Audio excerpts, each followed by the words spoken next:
Et en fait, ce que vous êtes en train de décider, c'est que quand le gouvernement a décidé que quelque chose ne doit pas se discuter ou ne doit pas se voter au Parlement, alors il utilise tout, y compris ce qui est en dehors de la Constitution. On a vu le 49.3.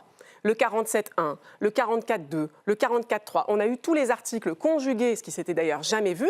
Et là, il y a une jurisprudence, quelque chose qui n'a encore jamais eu lieu, à savoir un article 40 utilisé sur un amendement qui rétablit une proposition de loi qui avait été d'abord jugée recevable par la présidente elle-même. Donc vous feriez mieux de reconnaître en réalité ce qu'a dit monsieur le constitutionnaliste ici présent. Il s'agit d'un rapport de force politique. Et dans ce rapport de force politique, votre intention d'imposer coûte que coûte cette réforme des retraites vous fait piétiner nos institutions dans notre pays. Et c'est quelque chose d'extrêmement grave. Vous considérez que le rapport de force politique peut justifier de passer au-dessus du Parlement. Et après, vous pourrez aller pleurer quand les gens diront à quoi ça sert d'aller voter ou quand ils iront trouver d'autres moyens pour faire appliquer ce qu'ils veulent dans le pays. De toute façon, ce sera un aveu de faiblesse. Et on le montrera que c'est un aveu de faiblesse. On saisira toutes les instances internationales qui sont en capacité de juger dans quel état de démocratie ou de non-démocratie on est dans le pays.